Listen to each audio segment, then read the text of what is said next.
Hi, this is Bruce Whipple, and welcome to the Business Acquisition Podcast.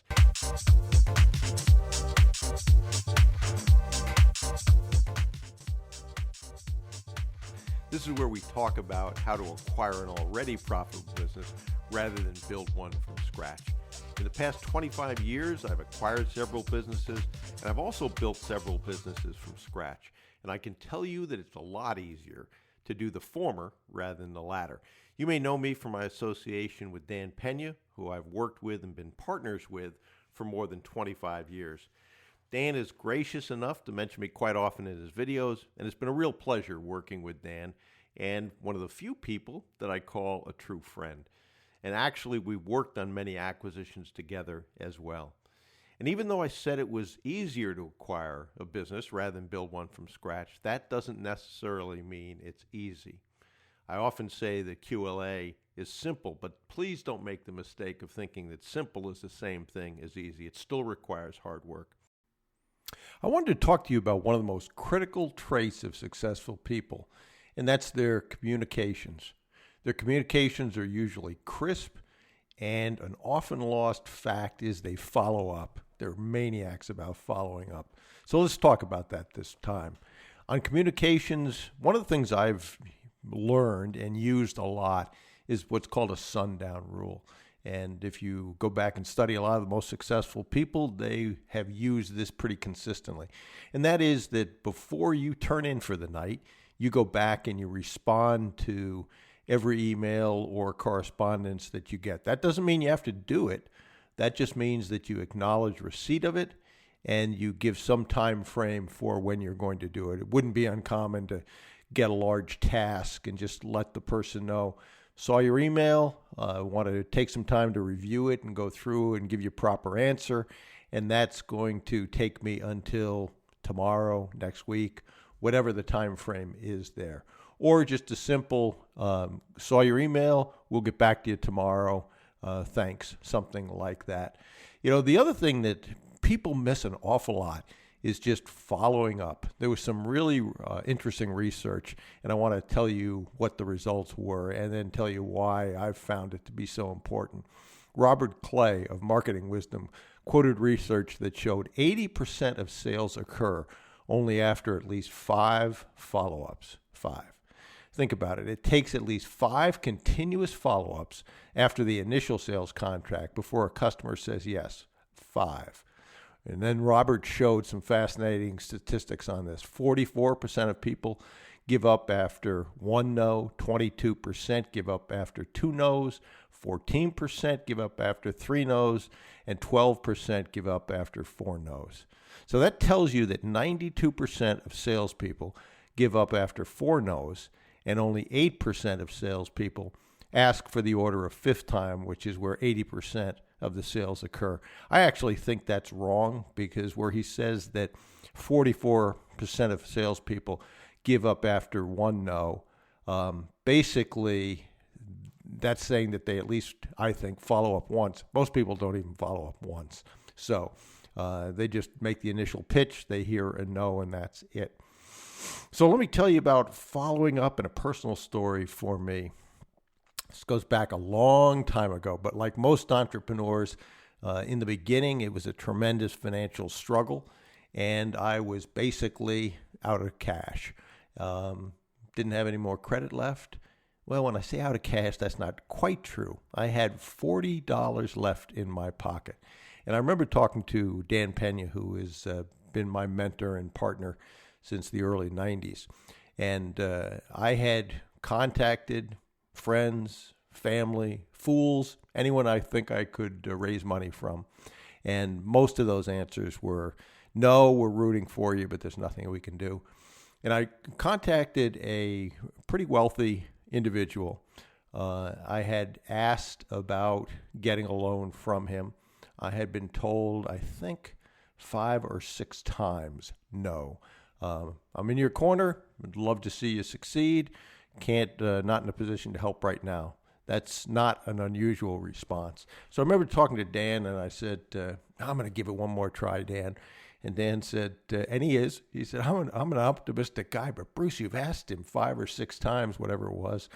And I don't know. I don't think I'd ask him again. And I said, well, I'm going to ask him. So I asked him at this point, the big home that we were in, I had put on the market. I explained to him that I had the home on the market. There was no guarantee that it was going to sell, but that I had equity in the home, and that if it sold, I would be in a position to return his capital with interest. And so I sent that off. I think if I remember right, I sent it in a handwritten Federal Express envelope. So it got there overnight.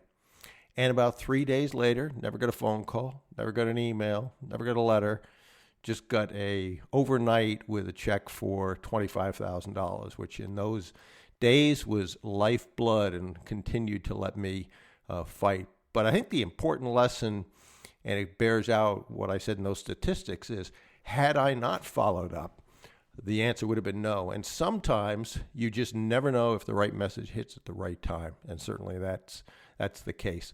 So why is following up so important? Well, you're going to follow up on everything you do. You're going to follow up on building your dream team around you. You're going to follow up on securing accounting and law firms to represent you. And an awful lot of what you're going to be doing is following up on acquisition targets. And those are businesses, as we talked about, that aren't for sale. So how do you follow up? Well, I think one of the big tricks in following up is to follow up without being obnoxious or a pain that somebody is tired of hearing from. Sometimes that requires a little bit of humor. Sometimes it just requires doing it in the right way. And one of the techniques that I've used an awful lot is to say to somebody after I've sent either an inquiry or sent a proposal or sent an offer to purchase, I send an email that's something along these lines. More than once, I've had an email lost in cyberspace, and I just wanted to be sure that my email was received by you. Most of the time, what I'll do is I'll forward the previous email with that kind of a note. And I can't tell you the number of times that that's actually been true, that someone comes back and said, never got it. Maybe it went in their spam filter. Maybe it went in their junk folder. Or maybe they started to read it, got a phone call, and that email dropped from read to unread, and then they never got back to seeing it again. So to me, most of the time, I get an answer like, yep, saw it, forgot to respond, or no, didn't see it, and then we engage again. And let me tell you another example of just the importance of following up. In the one of the beginning of my entrepreneurial careers, when we had a property tax business, we would contact prospects and suggest to them that we had a way to reduce their school and property taxes on a contingency basis, which meant we only got paid if we did something for them, and that we gave them some feel for what we thought the savings were going to be for them based on the public information that was out there. So we sent a pretty detailed letter. If you've never read it, I'd suggest you read a book called Selling to Vito, V-I-T-O, which is very important, Top Officer, which goes through the techniques of how to do this well. And the real critical part of those letters was following up with a phone call within 24 to 48 hours of them landing at the prospect's doorstep. Typically with direct mail, you're going to get 2 and 3% response rate if you're lucky. With those, we ended up with 25%. And the reason for that was absolutely the following up and the way we did that. So I can't stress enough how important following up is. The vast majority of sales that I've made or connections that I've made have come after multiple follow-ups. You know, one of the ways that I always get a kick out of looking at this is a lot of us have meetings, and in those meetings, we have meeting follow-ups. And if you're going to take care and track meeting follow-ups, they ought to have a few things in common. They ought to have a task, obviously, one responsible person so that each person doesn't point at the other person, and then a date when that task is going to be completed. So you've got a task, a responsible person, and a completion date.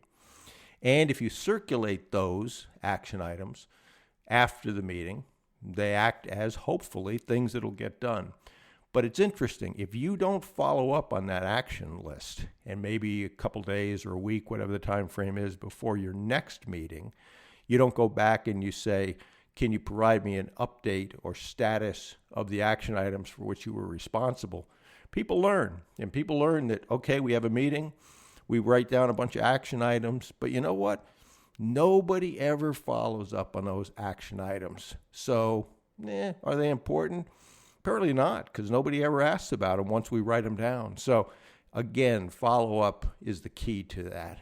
So once you make a habit of following up and you do it in a fashion which doesn't get the other person upset, but they view it as, oh, okay, he's following up, I think you're going to be very, very pleased with the results you get.